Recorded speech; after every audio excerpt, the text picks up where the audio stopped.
Hello, एक बार फिर से आप सभी का हमारे यूट्यूब चैनल पर हार्दिक स्वागत है। जैसा कि आप सभी लोग जानते ही होंगे कि साहब हमारी जो है हमने ज्योग्राफी क्लासेस स्टार्ट की थी और ज्योग्राफी क्लासों के अंदर हमारी काफ़ी क्लासें हो चुकी हैं। मतलब कि हमारा भारत के जो स्थिति और विस्तार वाला पार्ट वो हमारा 4-5 क्लासों के अंदर वो कंप्लीट हुआ था और उसके बाद में 6-7 क्लासें, अब 7वीं क्लास समथिंग आज इसकी हमने हमारे भारत के भौतिक प्रदेशों की। और भारत के भौतिक प्रदेशों हमने पहले उत्तर भारत के विशाल पर्वतीय भाग को पढ़ा, या फिर उत्तर भारत के विशाल मैदान को पढ़ा और फिर हमने प्रायद्वीप पठार को शुरू किया था साहब। समझ गए ना आप। अब देखिएगा, यदि आप हमारे चैनल पर नए होते एक बार सब्सक्राइब कीजिएगा, एक अच्छा सा लाइक दीजिएगा, एक कमेंट कीजिएगा और उसके बाद उस हर ज़रूरतमंद के पास पहुंचेगा जिस उस क्लास की बहुत ज़रूरत है। तो चलिएगा, अब हम बिना समय गंवाए हमारी क्लास को कंटिन्यू करते हैं। साहब कल है जो हमने नीलगिरी की पहाड़ियों को पढ़ रहे थे, नीलगिरी की पहाड़ियों को पढ़ रहे थे और नीलगिरी की पहाड़ियों में हमने जो है अपनी कुछ बातें की थी और मैंने बोला था अंतिम जाते वक्त कि साहब नीलगिरी की पहाड़ियों का कुछ बातें मैं जो कल आके आपको बताने वाला हूँ। तो देखिएगा कौन कौन सी बातें हमने कल की थी। पहले तो नीलगिरी की पहाड़ियों को क्या कहते हैं साहब? भौगोलिक ग्रंथि कहते हैं। क्यों कहते हैं? अत्यधिक जैव विविधता के कारण उसको क्या कहते हैं? भौगोलिक ग्रंथि कहते हैं। उसके बाद में जो सेकेंड पार्ट था ये अपने पूर्वी घाट और पश्चिम घाट को आपस में क्या करते हैं साहब? कनेक्ट करती है, मतलब जोड़ती हैं। उसके बाद ये 3 राज्यों में फैली हुई, यानी सबसे ज़्यादा तमिलनाडु, उसके बाद में केरल और उसके बाद में कर्नाटका। और उसके बाद में ये भारत का पहला जैव संरक्षित क्षेत्र था जिसे 1986 में बनाया था। और ये भारत का पहला जैव संरक्षित क्षेत्र जिसे यूनेस्को में शामिल किया गया था, जो 2001 में शामिल किया, वही कौन सा था? तो नीलगिरी था। और उसके बाद में जो हमने अगली बात की थी साहब, जो यूनेस्को है, यूनेस्को एक हॉटस्पॉट क्षेत्र में डाल दिया गया। डालता कौन है? तो डालता अपना यूनेस्को है। क्यों डालता है? क्योंकि मानवीय क्रियाओं के कारण वहाँ की जो वनस्पति को नुकसान पहुँचता है, तो वनस्पति को नुकसान पहुँचने के कारण उस क्षेत्र को किस में डाल देता है? हॉटस्पॉट क्षेत्र में डालता है। तो ये जो भारत का जो हॉटस्पॉट क्षेत्र कौन सा? नीलगिरी की पहाड़ियाँ। और उसके बाद में हमने जो है मैंने बोला कल जाते हुए कि कुछ बातें मैं आते ही अगली क्लास के अंदर हम कंटिन्यू करते हैं। तो चलिएगा, अब हम नीलगिरी की पहाड़ियों का आगे कंटिन्यू करते हैं। देखिएगा, नीलगिरी की पहाड़ी 3 राज्यों के अंदर फैली हुई है और तीनों राज्यों के अंदर अलग अलग विशेषताएं इनकी साथ जुड़ी हुई हैं, यानी तीनों राज्यों की अलग अलग विशेषताएं इनके साथ जुड़ी हुई हैं। तो हम उन अलग अलग विशेषताओं को कंटिन्यू करते हैं। देखिएगा साहब, देखो नीलगिरी की पहाड़ियाँ, नीलगिरी की पहाड़ियाँ। अब जो ये नीलगिरी की पहाड़ियाँ हैं, ये साहब मैं इस तरीके से बॉक्स बना के आपको अच्छे से समझाता हूँ। ये कितने राज्यों में फैली है? तो ये अपने 3 राज्यों में फैली है। एक तो तमिलनाडु, एक केरल और एक कर्नाटक। देखिएगा, नीलगिरी की पहाड़ियों की सबसे ऊंची चोटी है, उसका नाम है दोदा बेटा। क्या नाम है? दोदा बेटा। और वो दोदा बेटा पर्वत चोटी कहाँ पर है साहब? तो वो तमिलनाडु में। कहाँ पर है? तमिलनाडु में। तो लिखिएगा यहाँ पर कौन सी पर्वत चोटी? अपनी दोदा बेटा, दोदा बेटा। और ये जो दोदा बेटा है ये नीलगिरी की पहाड़ियों की सबसे ऊंची चोटी, नीलगिरी की पहाड़ियों की सबसे ऊंची चोटी। आपसे पूछ लेना नीलगिरी की पहाड़ियों की सबसे ऊंची चोटी कौन सी है? तो कौन सी है? दोदा बेटा है। और वो कहाँ पर है साहब? अपने तमिलनाडु में। कहाँ पर है? तमिलनाडु। और ये इसी दोदा बेटा के साथ एक बात और जुड़ी है। ये जो दोदा बेटा है साहब, इस दोदा बेटा के बारे में ध्यान रखिएगा कि दक्षिणी भारत की दूसरी सबसे ऊंची चोटी है। दक्षिणी भारत की दूसरी सबसे ऊंची चोटी है। दक्षिण भारत की दूसरी सबसे ऊंची चोटी। क्यों? क्योंकि जो पहली सबसे ऊंची चोटी है वो कौन सी है? अनाई है। कौन सी है? अनाई है। और दूसरी जो सबसे ऊंची चोटी है वो कौन सी है? अपनी तो दोदा बेटा। और वैसे आपसे पूछ ले नीलगिरी की पहाड़ियों की सबसे ऊंची चोटी दोदा बेटा है कहाँ पर? तमिलनाडु के अंदर। और उसके बाद ये दक्षिण भारत की कौन सी? दूसरे नंबर की सबसे ऊंची चोटी है। अब देखिएगा, इसी दोदा बेटा पर्वत चोटी में अपना कौन सा क्या स्थित है? तो स्थित है अपना उद्गम मंडलम, उद्गम मंडलम यानी ऊटी। क्या स्थित है? ऊटी। यानी इन्हीं दोदा बेटा की पहाड़ियों के अंदर क्या स्थित है? अपना उद्गम मंडलम यानी ऊटी एक स्थित है। दक्षिण भारत का हिल स्टेशन। क्या है ये? दक्षिण भारत का हिल स्टेशन। आपसे पूछ लेना दक्षिण भारत का हिल स्टेशन तो कौन सा है? ऊटी। कौन सा है? ऊटी। इसका पूरा नाम क्या? उद्गम मंडलम। ये दोदा बेटा की पहाड़ियों के अंदर है अपनी। और उसके बाद में आपका जो है पीछे हमारे जो CDS थे उनका जो विमान क्रैश भी हुआ था वो भी कहाँ पर हुआ था, अपना ऊटी के अंदर ही हुआ था। अब देखिएगा अगली बात कि यहीं पर अपनी जो नीलगिरी की पहाड़ियाँ फैली हुई है तमिलनाडु में, उन नीलगिरी की पहाड़ियों पर यहाँ जनजातियाँ पाई जाती है। और जनजाति कौन सी पाई जाती है, तो टोडा जनजाति। यानी नीलगिरी की पहाड़ी पर कौन सी जनजाति पाई जाती है, तो टोडा जनजाति पाई जाती है। और ये टोडा जनजाति साहब किस राज्य में पाई जाती है, तो कौन से राज्य में पाई जाती है, तमिलनाडु में। कौन से राज्य में, तमिलनाडु में। तो देखिएगा साहब तमिलनाडु की आपकी विशेषताएं क्या हो गई है, कंप्लीट। मैंने तमिलनाडु की 3 विशेषता बताई। एक तो अपनी नीलगिरी पहाड़ी की सबसे ऊंची चोटी दोदा बेटा जो यहीं स्थित है, जो दक्षिण भारत की दूसरी सबसे ऊंची चोटी है। और एक विशेषता मैंने बताई थी, यहीं पर उद्गम मंडल में ऊटी स्थित है, ये दक्षिण भारत का एकमात्र क्या है साहब, हिल स्टेशन है। और उसके बाद में जो टोडा जनजाति पाई जाती है नीलगिरी की पहाड़ियों में, वो कौन से राज्य में पाई जाती है, तो तमिलनाडु में। कौन से राज्यों में पाई जाती है, तमिलनाडु। टोडा जनजाति का कहते हैं साहब, टोडा जनजाति के जो है यानी 5 पुरुष होते हैं जो किसी एक महिला से क्या करते हैं साहब, शादी करते हैं। ये परंपरा है इनकी जो टोडा जनजाति की। लेकिन वर्तमान में यहाँ पर कोर्ट ने क्या लगा दी साहब, रोक लगा दी इस जनजाति पर, क्या आप ऐसा नहीं कर सकते। तो देखिएगा अब अगली बात केरल की। अब केरल की बात करते हैं। केरल में साहब एक तो यहाँ ध्यान रखिएगा 250 सेंटीमीटर से अधिक वर्षा होती है, वर्षा होती है। यानी एक तो अपनी 250 सेंटीमीटर से अधिक क्या होती है साहब, वर्षा होती है। और अगली बात साहब क्या है यहाँ पर, अगली बात अपनी क्या है, तो अगली ध्यान रखिए यहाँ पर सदाबहार वर्षा वन पाए जाते हैं, सदाबहार वर्षा वन पाए जाते हैं। आपसे पूछ लेना कि अपनी नीलगिरी की पहाड़ियों में सदाबहार वर्षा वन कहाँ पर पाए जाते हैं, तो कहाँ पर पाए जाते हैं, केरल में। कहाँ पर पाए जाते हैं, केरल में। तो ध्यान रखिएगा एक तो अपना केरल में क्या है 250 सेंटीमीटर से अधिक वर्षा होती है, और एक यहाँ पर सदाबहार वर्षा वन पाए जाते हैं। सदाबहार वर्षा वन का मतलब होता है ये वृक्ष है जो वर्ष भर क्या रहते हैं साहब, हरे भरे रहते हैं। यानी वर्ष भर ये हरे भरे रहते हैं, ये अपनी पत्तियां को नहीं झाड़ते हैं। यानी वर्ष भर इनकी पत्तियां हैं, इनके जो पेड़ है आपस में हरे भरे रहते हैं। इनके जो पेड़ होते हैं ये आपस में बहुत ही मिले हुए रहते हैं। बीच में से बेलों से क्या होता है, बहुत ही मिले हुए होते हैं। इन वनों को पार करना बहुत ही क्या होता है, मुश्किल होता है। ये कौन से वन होता है, सदाबहार वर्षा वन। अब देखिएगा अगली बात, यहीं पर स्थित है साहब साइलेंट वैली। आपसे चाहे साइलेंट वैली पूछ ले, चाहे आपसे मुख्य घाटी पूछ ले, तो वो कहाँ स्थित है, तो वो यही नीलगिरी की पहाड़ियों में स्थित है। यानी साइलेंट वैली बोलो या फिर मुख्य घाटी बोलो, जो कहाँ पर है, केरल में है। और कौन सी पहाड़ियों में है साहब, नीलगिरी की पहाड़ियों में। यहीं पर तो अपना साइलेंट वैली नेशनल अभयारण्य भी साहब बना दिया ना। तो ये आपकी किसकी विशेषताएं बताई मैंने आपको, केरल वाले की। किसकी विशेषता बताई है, केरल वाले की। तो फटाक से देखिएगा, पहली बात 250 सेंटीमीटर से अधिक क्या होती है, वर्षा होती है। उसके बाद में सदाबहार वर्षा वन पाए जाते हैं। और उसके बाद में अपना क्या पाया जाए साहब, साइलेंट वैली यानी मुख्य घाटी पाई जाए। सदाबहार वर्षा वन कौन से होते हैं साहब, जहाँ पर अत्यधिक जैव विविधताएं पाई जाती हैं। यानी जो वन ऐसे वन जो जहाँ पर वर्ष पर है जो वर्षा होती रहती है, ये अपने पेड़ पत्तियां नहीं झाड़ते, आपस में बहुत सटे हुए रहते हैं। वैसे हम इन वनों को कहाँ पर पढ़ेंगे, जब भारत में है जो वन नया वनस्पति जब पढ़ेंगे उस वक्त पढ़ेंगे। अब देखिएगा अगला कर्नाटक। कर्नाटक में जो अपना ये कर्नाटक वाला क्षेत्र है, एक तो यहाँ पर क्या है साहब, कॉफी उत्पादन के लिए प्रसिद्ध, कॉफी उत्पादन के लिए प्रसिद्ध। और एक ध्यान रखिएगा, चंदन वन सर्वाधिक पाए जाते हैं, कौन से वन सर्वाधिक पाए जाते हैं, तो साहब कौन से वन सर्वाधिक पाए जाते हैं, चंदन के वन। कौन से वन पाए जाते हैं, चंदन के वन। लो जी, ये आपका जो नीलगिरी की पहाड़ियाँ थी, वो नीलगिरी की पहाड़ियाँ क्या हो गई, कंप्लीट हो गई। आपने मूवी भी देखी होगी पुष्पा, जिसमें चंदन के वन दिखाए गए ना, वो इसी नीलगिरी की पहाड़ियों के चंदन के वन है साहब, यानी कर्नाटक क्षेत्र के। कौन से क्षेत्र के, कर्नाटक। तो ये लो साहब आपकी तीनों राज्यों की जो मैंने नीलगिरी की विशेषताएं थी, वो नीलगिरी की विशेषताएं आपकी क्या हो चुकी है, कंप्लीट हो गया। और मेरे ख्याल से ये पॉइंट आपको बहुत ही बढ़िया तरीके से नीलगिरी की पहाड़ी वाला कंप्लीट हुआ होगा। एक बार वापस बोल देता हूँ साहब, नीलगिरी की पहाड़ियों भौगोलिक ग्रंथि के नाम से जाना जाता है। नीलगिरी की पहाड़ियाँ पश्चिम घाट और पूर्वी घाट को आपस में जोड़ती हैं। यह 3 राज्यों के अंदर फैली हुई सबसे ज़्यादा तमिलनाडु, उसके बाद केरल, उसके बाद में कर्नाटक। यानी भारत का पहला जो जैव संरक्षित क्षेत्र है वही नीलगिरी की पहाड़ियां हैं। उसे बनाया कब था? 1986 में। और नेक्स्ट बात साहब, यूनेस्को की विश्व धरोहर सूची में शामिल भारत का पहला जैव संरक्षित क्षेत्र जिसे 2001 में शामिल किया वही कौन सा है? तो नीलगिरी की पहाड़ियां।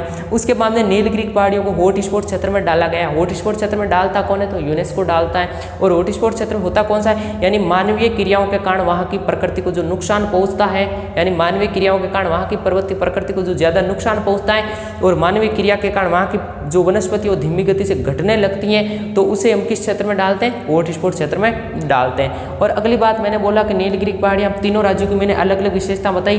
पहले तमिलनाडु में, तमिलनाडु में क्या है? अपनी एकदम दोदा बेटा, जो दोदा बेटा क्या? नीलगिरी की पहाड़ियों की सबसे ऊंची चोटी और दक्षिण भारत की दूसरी सबसे ऊंची चोटी। पहली अनाईमोदी, अब आगे आने वाली है साहब। और उसके बाद में उद्गम मंडलम यानी ऊटी, जो दक्षिण भारत का हिल स्टेशन यहीं पर स्थित है। उसके बाद यहाँ पर कौन सी जनजाति पाई जाती है? टोडा। कौन सी जनजाति पाई जाती है? टोडा जनजाति। केरल में क्या है साहब? 250 सेंटीमीटर से अधिक यहाँ पर वर्षा होती है। यहाँ पर सदाबहार वर्षा वन पाए जाते हैं, यानी ये वन ऐसे होते हैं जो बरस पर क्या रहते हैं? हरे भरे रहते हैं। और यहाँ पर सर्वाधिक जैव विविधता पाई जाती है इन वनों के अंदर। और उसके बाद में साइलेंट वैली या मुख घाटी जो नीलगिरी पहाड़ियों में है वो कहाँ पर है साहब? केरल में। और उसके बाद में ये किसके लिए, यानी कर्नाटक में किसके लिए प्रसिद्ध है? तो कॉफी उत्पादन के लिए प्रसिद्ध है। और उसके बाद में कर्नाटक में क्या पाए जाते हैं सर्वाधिक? यहाँ पर चंदन वन सर्वाधिक पाए जाते हैं। चंदन वन सर्वाधिक पाए जाते हैं। लो जी, ये आपकी कौन सी पहाड़ियाँ होगी दोस्त? नीलगिरी की पहाड़ियाँ कंप्लीट हो गई। मेरे ख्याल से ये पॉइंट आपको बहुत ही बढ़िया तरीके से और अच्छे से बहुत ही क्लियर हो गया होगा। तो फटाक से क्या कर ले, एक बार इसका क्या कर ले दोस्त? स्क्रीनशॉट ले लीजिएगा। लो साहब, अब हम पकड़ते हैं अपने दक्षिणी घाट को। कर दूं क्लीन? लो साहब,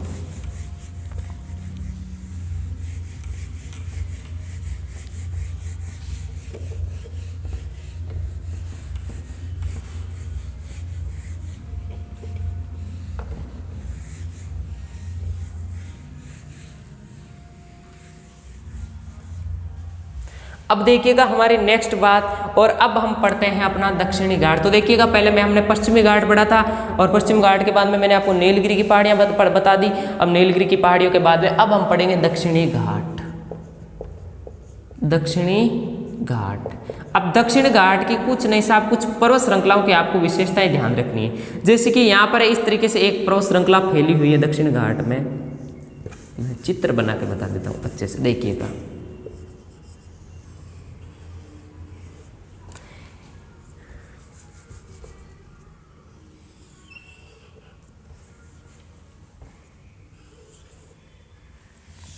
तो देखिएगा दक्षिण घाट में इस तरीके से यहाँ पर ये जो घाट फैला हुआ है इस तरीके से, ये कौन सा घाट है? अपना दक्षिण घाट है।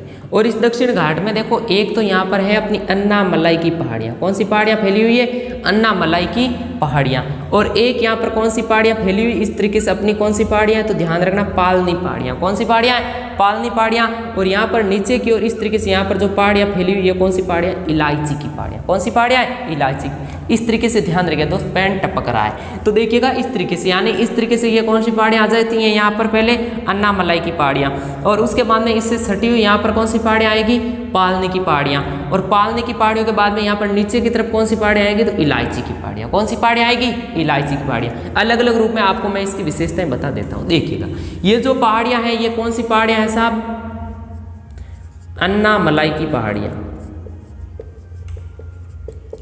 अन्नामलाई की पहाड़ियाँ।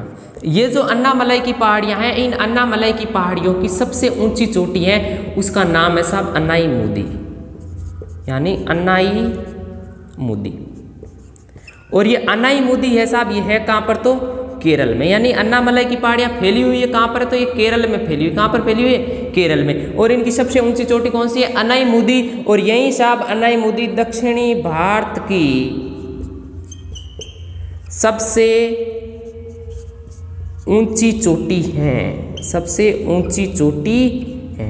आपसे पूछ लेना दक्षिणी भारत की सबसे ऊंची चोटी कौन सी है? तो कौन सी चोटी है साहब? अपनी अन्नाईमुदी। कौन सी है? अन्नाईमुदी, जो कहाँ पर है दोस्त? केरल में। कहाँ पर है?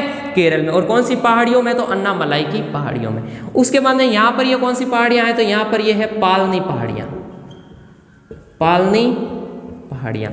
और पालनी पहाड़ियाँ कहाँ पर है साहब? ये तमिलनाडु में है। कहाँ पर है? तमिलनाडु नाडु। और पालनी पहाड़ियों की जो सबसे ऊंची चोटी है, पालनी पहाड़ियों की जो सबसे ऊंची चोटी है उसका नाम क्या साहब? उसका नाम है कोडाई कोनाल, कोडाई कोनाल,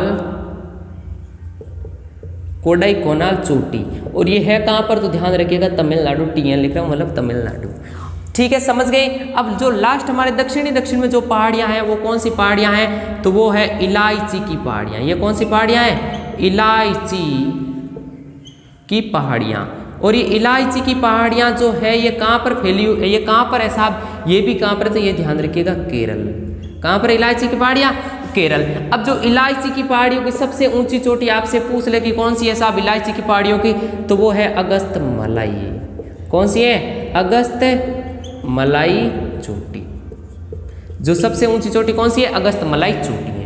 तो देखिएगा, अभी देखिएगा इन इलायची की पहाड़ियों से एक नदी निकलती है, उस नदी का नाम है साहब ताम्रपर्णी नदी। क्या नाम है? ताम्रपर्णी नदी। यानी इन्हीं इलायची की पहाड़ियों से, इन इलायची की पहाड़ियों से एक नदी निकलती है, उस नदी का नाम है ताम्रपर्णी नदी। याद रखिएगा दोस्त, ये दक्षिण भारत की सबसे यानी दक्षिणी भारत की नदी है, यानी दक्षिणी भारत की अंतिम नदी है। कौन सी नदी है ये? दक्षिणी भारत की सबसे अंतिम नदी आपसे पूछे ना तो कौन सी है? तो कौन सी नदी है? ताम्रपर्णी नदी। जो कौन सी पहाड़ियों से निकलती है? अपनी इलायची की पहाड़ियों से निकलती हैं और आगे अपना जल कौन सी खाड़ी के अपने जो नीचे मन्नार की खाड़ी पड़ती है उस मन्नार की खाड़ी के अंदर अपना जल गिराती हैं। तो ध्यान रखिएगा, ये आपका कौन सा घाट हो गया साहब?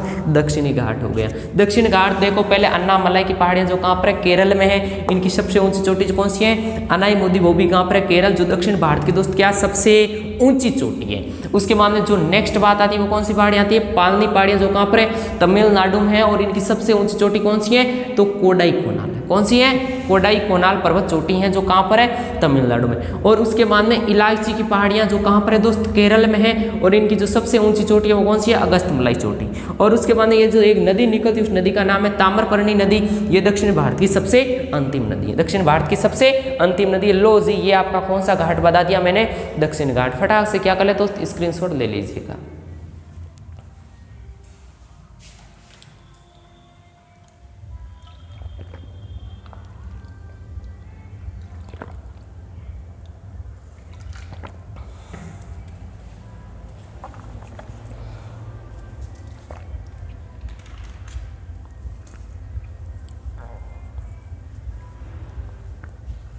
ले लिया होगा साहब।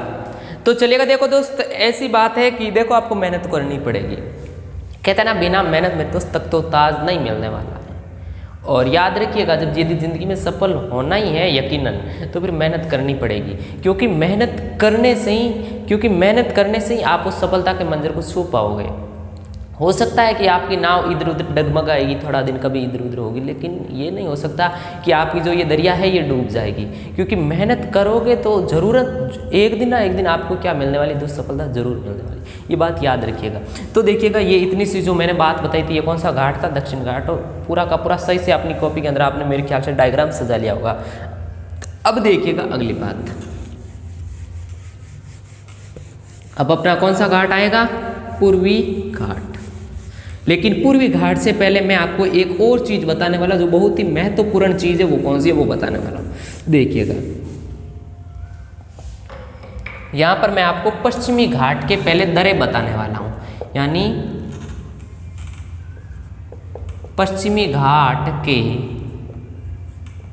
प्रमुख दर्रे। कौन से? पश्चिमी घाट के प्रमुख दर्रे। तो देखिएगा, सबसे पहले पश्चिम घाट में कौन सा दर्रा है? तो वो है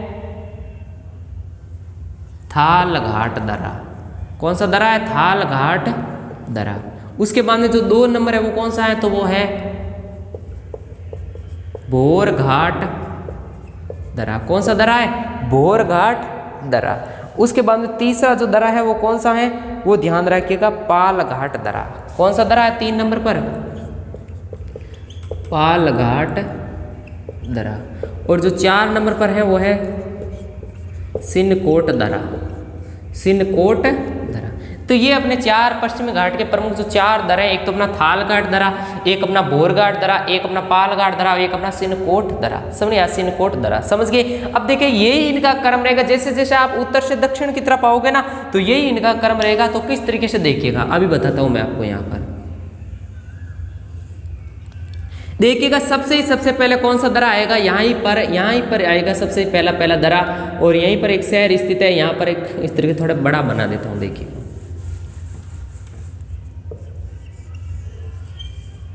यहाँ पर इस तरीके से एक पहला दर्रा आएगा और यहाँ पर एक शहर स्थित है, उसका नाम है मुंबई। कौन सा स्थित है, मुंबई। तो और यहाँ पर आगे कौन सा स्थित है, इस तरीके से यहाँ पर नासिक। तो मुंबई को नासिक से जोड़ने वाला जो दर्रा है सबसे पहला दर्रा, और वो कौन सा दर्रा है, मैं यहाँ पर 1 नंबर लिख दूं, ये कौन सा दर्रा है साहब, थालघाट दर्रा। यानी मुंबई को किससे जोड़ता है दोस्त, नासिक से जोड़ता है। उसके बाद में जो नेक्स्ट दर्रा आएगा वो कौन सा आएगा, भोरघाट। वो किसको जोड़ेगा, यहाँ पर मुंबई को पुणे। वो किसको जोड़ेगा, तो इस मुंबई को पुणे से जोड़ेगा, यानी मुंबई को पुणे से जोड़ेगा। तो ये कौन सा दर्रा हो जाएगा, 2 नंबर। यानी मुंबई को किससे जोड़ रहा है, पुणे से जोड़ रहा है। तो पहला थालघाट दर्रा जो मुंबई को किससे जोड़ रहा था, नासिक से। उसके बाद में भोरघाट दर्रा जो मुंबई को किससे जोड़ रहा है, पुणे से। किससे जोड़ रहा है, पुणे से। उसके बाद में जो तीसरा दर्रा आएगा वो कौन सा आएगा अपना, यहाँ पर थोड़ा नीचे आ जाता हूँ, यहाँ पर एक यहाँ पर शहर स्थित है, उसका नाम है कोच्चि। आपने कोच्चि बंदरगाह पढ़ाई होगा कभी ना कभी, कोच्चि। और इधर सामने है कोयम्बटूर। यानी कोच्चि को कोयम्बटूर से जो जोड़ने वाला जो दर्रा है वो कौन सा दर्रा है, पालघाट दर्रा। कौन सा दर्रा है, पालघाट दर्रा। यानी यहाँ पर मैं लिख देता हूँ 3 नंबर। यानी कोच्चि को कोयम्बटूर से जो जोड़ने वाला दर्रा है वो कौन सा दर्रा है अपना, पालघाट दर्रा। और उसके बाद में सबसे अंतिम में जो दर्रा है वो कौन सा है, सिनकोट दर्रा या सिनगेप दर्रा। जो कौन सा है, जो किसको जोड़ता है, तो वो तिरुवनंतपुरम को शिवकाशी से जोड़ता है। यहीं पर अपना है कौन सा, यहीं पर जो लास्ट दर्रा है वो कौन सा यहाँ पर जोड़ता है अपना, तिरुवनंतपुरम को शिवकाशी से जोड़ता है, शिवकाशी से जोड़ता है। और ये जो अपना चौथा लास्ट वाला दर्रा आ गया साहब। तो सिनकोट दर्रा या फिर आप इसको सिनगेप दर्रा भी कह दो, एक ही चीज़ है, ठीक है ना, सिनगेप दर्रा। लो जी, तो देखिएगा ये इस तरीके से यहाँ पर पश्चिम घाट के प्रमुख दर्रे हैं। पहला जो दर्रा था वो कौन सा था, थालघाट, जो मुंबई को किससे जोड़ता है, नासिक से। उसके बाद में भोरघाट जो मुंबई से किससे जोड़ता है, पुणे से। तीसरा पालघाट दर्रा जो कोच्चि को किससे जोड़ता है, कोयम्बटूर। उसके बाद में सिनकोट दर्रा या सिनगेप दर्रा जो किसको जोड़ता है, तिरुवनंतपुरम जो तमिलनाडु, और जो शिवकाशी कहाँ नहीं, तिरुवनंतपुरम जो कहाँ पर है, केरल, और शिवकाशी कहाँ पर है, तमिलनाडु में है। इनको आपस में क्या करता है, जोड़ता है। और ये कोच्चि और कोयम्बटूर तो वैसे आप जानते हो दोनों कहाँ पर है दोस्त, केरल में ही है। यानी कोच्चि कहाँ पर है, तो कोच्चि तो अपना केरल में, और कोयम्बटूर कहाँ पर अपना कर्नाटक। तो ये इतनी सी बातें आपको क्या रखनी है, ध्यान रखनी है। और ये मेन बात इनका क्या करता है दोस्त, उत्तर से दक्षिण क्रम पूछता है कि भारत के दर्रों का, दक्षिण भारत के दर्रों का सही से उत्तर से दक्षिण क्रम बताइए। तो सबसे पहले थालघाट दर्रा, उसके बाद बोरघाट, उसके बाद पालघाट, उसके बाद सिनकोट दर्रा है, सिनगेप दर्रा।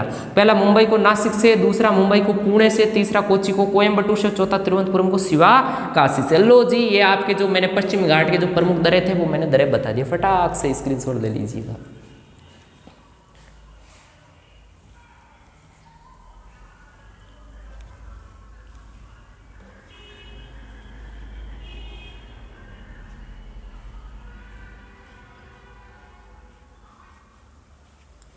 अब देखो अगली बात, अब हम पढ़ेंगे पूर्वी घाट। हमारा जो अंतिम बाटरा बचा है वो कौन सा पार्ट बचा हुआ है, तो वो पूर्वी घाट वाला बचा हुआ है। वो अंतिम अब हम करने वाले हैं पूर्वी घाट। देखिएगा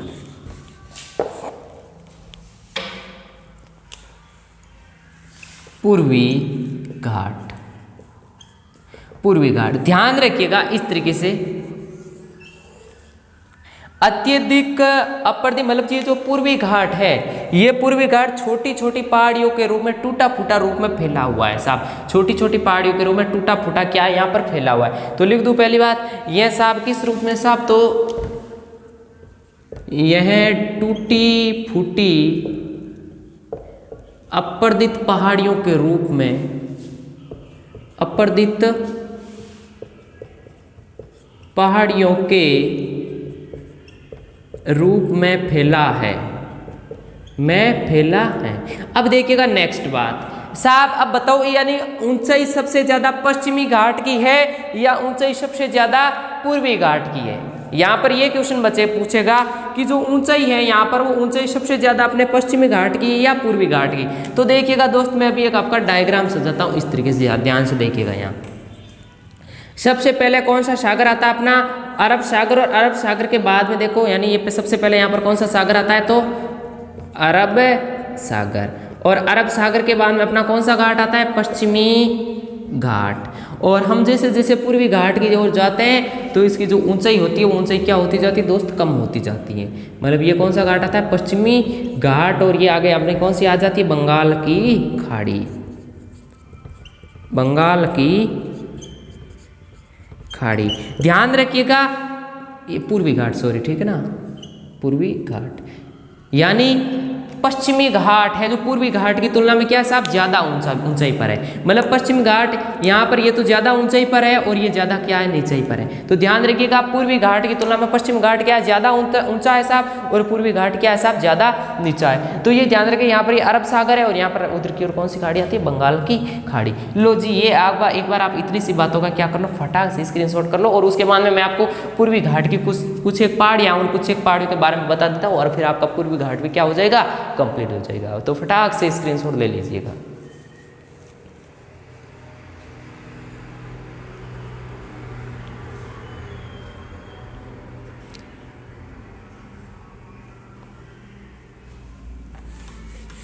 अब देखो अगली बात,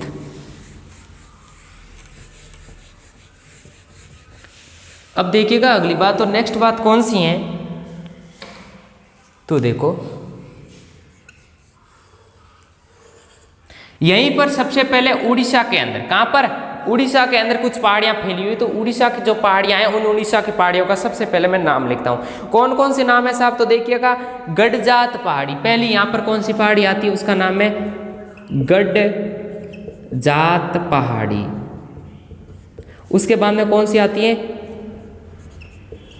तो मलयगिरी पहाड़ी, गडजात पहाड़ी, मलयगिरी पहाड़ी, और उसके बाद में एक अंतिम में और पहाड़ी आती है, और जो अंतिम में जो पहाड़ी आती है उसका नाम क्या साहब, उदयगिरी पहाड़ी। कौन सी पहाड़ी आती है, उदयगिरी पहाड़ी,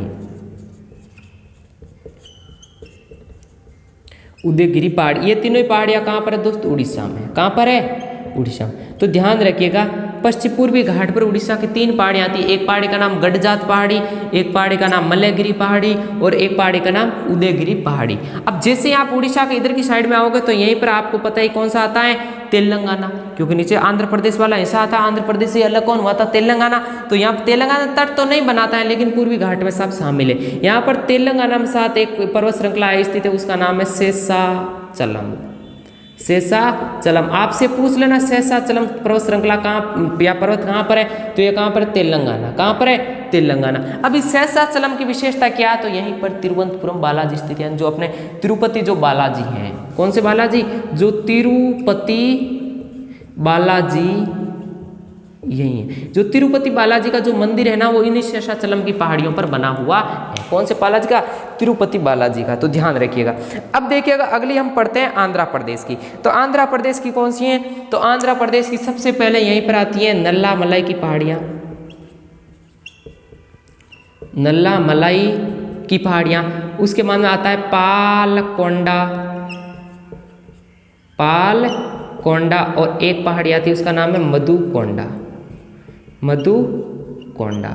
तो ये तीनों ही कहाँ पर है साहब, ये अपनी है आंध्र प्रदेश। ANP लिख दूँ, आंध्र प्रदेश। कहाँ पर है, आंध्र प्रदेश। और उसके बाद में 3 पहाड़ियाँ और आती है, वो कहाँ पर आती है, तमिलनाडु में। एक का नाम है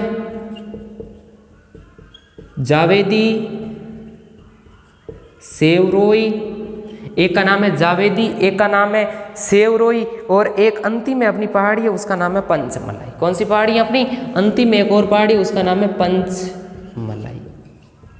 ये कहाँ पर है तीनों ही, तो ये ध्यान रखिएगा कहाँ पर है साहब, तमिलनाडु में। लो जी, ये आपकी जो अपना पश्चिम पूर्वी घाट है, इस पूर्वी घाट की मैंने पर्वतों का जो पर्वत श्रृंखलाएं प्रमुख रूप से टूटी फूटी अपरदित रूप में जो फैली हुई हैं, उन संपूर्ण पहाड़ियों के मैंने आपके नाम लिख दिए हैं। तो एक बार ध्यान से देख लीजिएगा। पहले अपनी उड़ीसा के अंदर 3 पहाड़ियां हैं, गडजात पहाड़ी, मलयगिरी पहाड़ी, उदयगिरी पहाड़ी।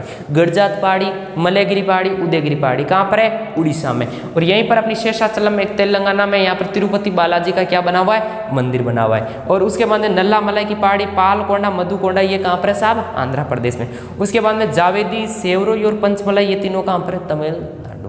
यानी जावेदी, सेवरोई और पंचमलाई, ये तीनों कहाँ पर है दोस्त? तमिलनाडु। तो ये लो जी, ये आपका जो अपना पर्वतीय भाग था दक्षिण भारत का, वो दक्षिण भारत का जो पर्वतीय भाग वाला भाग मैंने प्रायद्वीपीय पठार का जो पर्वतीय वाला भाग था वो मैंने पूरा का पूरा आपको अच्छे से कंप्लीट करा दिया है। मेरे ख्याल से ये पॉइंट आपको बहुत ही अच्छे तरीके से समझ में आएगा और यकीनन के साथ बैठेगा दोस्त, क्योंकि जुड़े हो तो कुछ लेकर ही निकलोगे, समझ रहे हो ना? जुड़े हो साथ में तो कुछ लेकर ही निकलोगे, लेकिन हाँ आखिरी तक दम रखना होगा दम, क्योंकि जब तक हम आखिरी तक नहीं रहते ना मेरे दोस्त, यानी बीच में हम जो है पीछे की ओर खिसकने लग जाते हैं ना, तो समझ लीजिए कि कहीं ना कहीं हमारी भूल होती है। यानी जब आखिरी पॉइंट तक जुड़े रहते हैं ना, तो कुछ ना कुछ हमें निकल के मिलता है। तो ध्यान रखिएगा, ये आपका कौन सा है? अपना पूर्वी घाट। और मैंने आपका पूर्वी घाट है वो मैंने अच्छे से आपका क्या करवा दिया था दोस्त? कंप्लीट करवा दिया। तो ये हमारे जो पर्वतीय वाला भाग था, वो पर्वतीय वाला भाग क्या हो गया? कंप्लीट हो गया। तो कर दूं साहब का क्लीन। अब देखिए, अब हम पढ़ते हैं आगे पठार। अब हम प्रायद्वीपीय भाग में क्या पढ़ेंगे? तो अपना जो दूसरा मैंने भाग बताया था, वो दूसरा भाग कौन सा है? पठार। तो देखिएगा,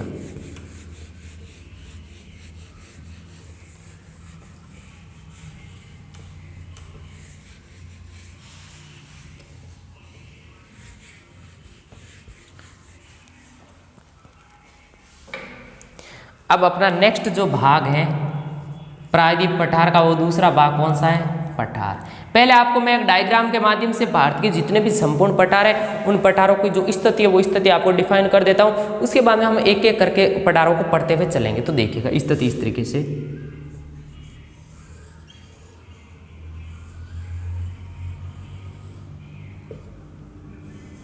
इस तरीके से देखिएगा। यहीं पर सबसे पहले एक इस तरीके से यहाँ पर एक पठार फैला हुआ है, यहाँ पर एक पठार फैला हुआ है और उस पठार का नाम है, सबसे पहले यहाँ पर भारत में एक पठार फैला, उस पठार का नाम है मालवा का पठार। मालवा का पठार। उसके बाद में यहीं पर एक छोटा सा पठार फैला हुआ इस तरीके से, उस एक पठार को कहते हैं बुंदेलखंड पठार। बुंदेलखंड पठार। उसके बाद में यहीं पर एक और पठार फैला हुआ है, उसे कहते हैं बघेलखंड पठार। बघेलखंड पठार। एक यहाँ पर इस तरीके से बाद में दक्षिण भारत का, जो भारत का सबसे जो बड़ा पठार है, यहीं पर कौन सा अपना पठार आता है? तो ये कौन सा पठार आता है? यहाँ पर दक्कन का पठार। दक्कन का पठार। कौन सा पठार है? दक्कन का पठार। और उसके बाद में यहीं पर आता है अपना छत्तीसगढ़ में कौन सा पठार आता है? तो यहीं पर ये कौन सा पठार है? दंडकारण्य पठार। दंडकारण्य पठार। उसके बाद में यहीं पर एक और पठार है, उसका नाम है छोटा नागपुर पठार। छोटा नागपुर पठार। और उसके बाद में मैंने आपको याद करो, मैंने मेघालय की मैंने गारो, खासी, जयंतिया, मिकी, रेगमा, थरेल कुछ पहाड़ियाँ बताई थी। और यहीं पर इस तरीके से एक पठार यहाँ पर और फैला है, उसका नाम है मेघालय पठार। और एक का नाम क्या है अपना इसका, और इसका नाम और है, इसका नाम है कार्बी एंगलोंग पठार। कार्बी एंगलोंग पठार। तो ये अपने जो दक्षिण भारत के जो जितने भी संपूर्ण पठार है या भारत के जितने भी पठार है, मैंने भारत के संपूर्ण पठारों को एक स्लाइड में डिफाइन कर दिया। सबसे पहले देखिएगा यहाँ पर कौन सा पठार है? ये मालवा का पठार। उसके बाद में यहाँ पर कौन सा पठार है? ये देखिएगा बघेलखंड पठार। ये कौन सा पठार है? बुंदेलखंड पठार। ये कौन सा है? दक्कन का पठार। ये देखिए कौन सा पठार है? दंडकारण्य पठार। ये देखिएगा कौन सा पठार है? छोटा नागपुर पठार। और उसके बाद में यहाँ पर ये कौन सा पठार फैला हुआ है? तो ये अपना कार्बी एंगलोंग पठार या फिर मेघालय पठार फैला हुआ है। लो जी, ये अब मैंने आपको एक बार जो ये स्लाइड दिखाई है, ये आप फटाक से इसका भी क्या कर लो, स्क्रीनशॉट ले लो और या फिर फटाक से चीज़ों को नोट कर लो। उसके बाद में हम अगली बातों को पढ़ते हैं। फटाक से ले लीजिएगा मेरे दोस्त। अब देखिएगा अगली बात। तो सबसे पहले आप हेडिंग लगाओ साहब मालवा का पठार। सबसे पहले हम कौन सा पठार पढ़ेंगे? तो मालवा का पठार पढ़ेंगे।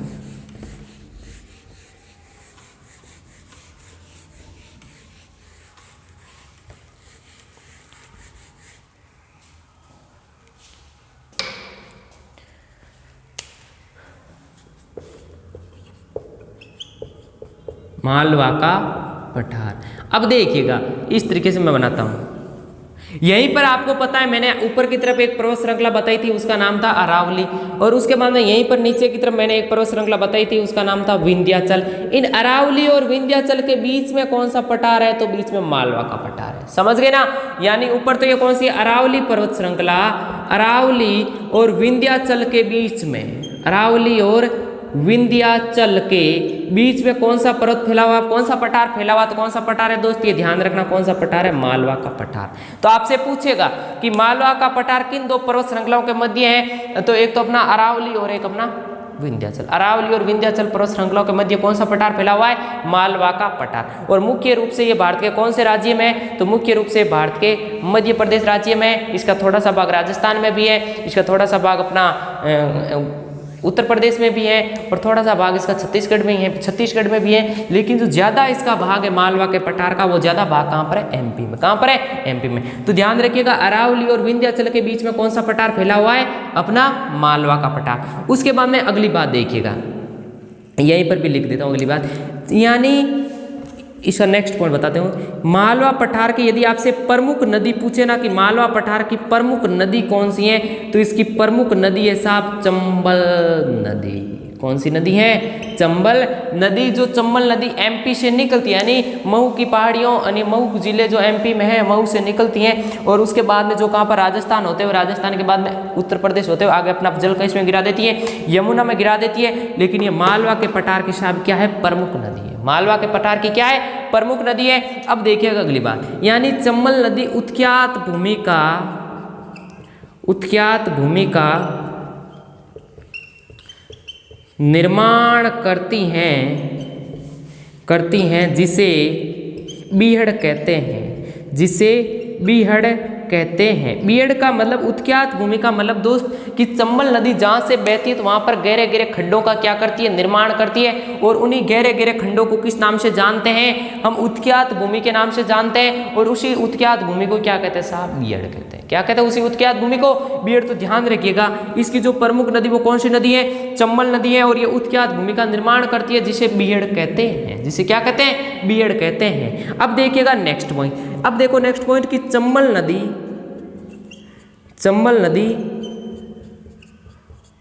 भारत में सर्वाधिक अवनालिका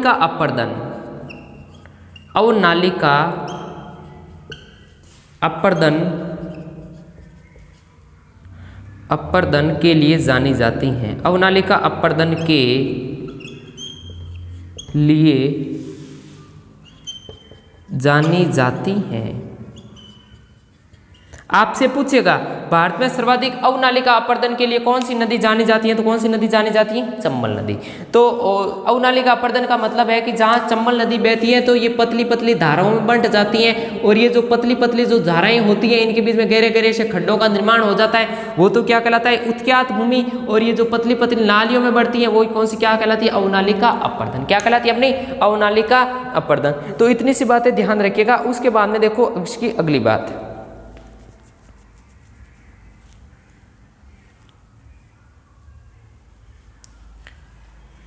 अब देखो इसकी अगली बात क्या है साहब? कर लिया होगा मेरे ख्याल से स्क्रीनशॉट। अब यहीं पर भी बता देता हूँ, यहाँ पर यहीं पर ये जो अपना मालवा का पठार है, यहाँ मालवा के पठार में मिट्टी कैसी पाई जाती है? तो मिट्टी मृदा कैसी है? काली मृदा है। और वे वैसे काली मृदा किसके लिए ज़्यादा उपयोगी थी? कपास की खेती के लिए ज़्यादा उपयोगी होती हैं। अब देखो ये मालवा के पठार का मैं आपको उप विभाजन बताता हूँ। यहीं पर ये अपना कौन सा है? तो ये हाड़ौती का पठार है।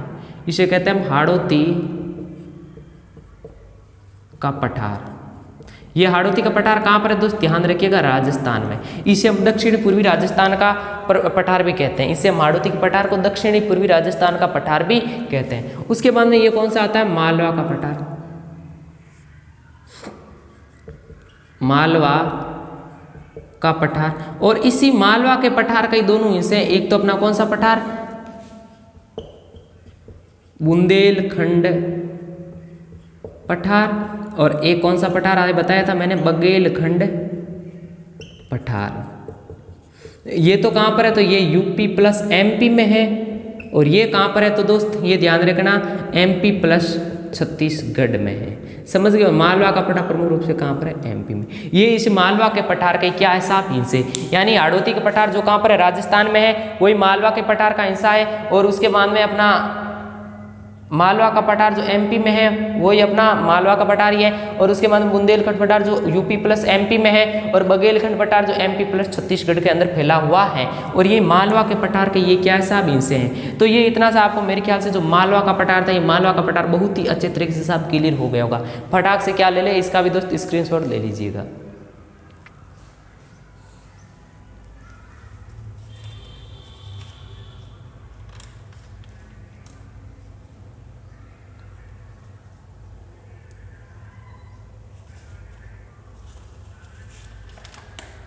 फिर हम आगे की बातें करते हैं।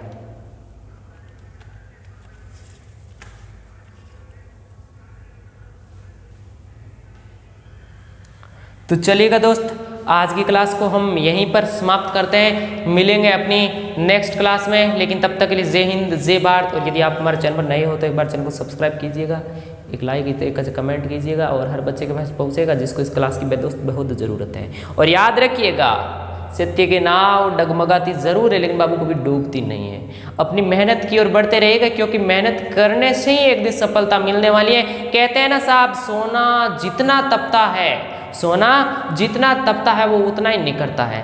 तो उसी तरह यदि आप भी आग की भट्टी में तप रहे हो, यदि आप भी आग की भट्टी में जल रहे हो, तो निश्चित रहिएगा साहब, एक दिन जरूर आप भी हीरे की तरह चमकेगा। उसी तरह जय हिंद, जय भारत। मिलते हैं हम अपनी नेक्स्ट क्लास में।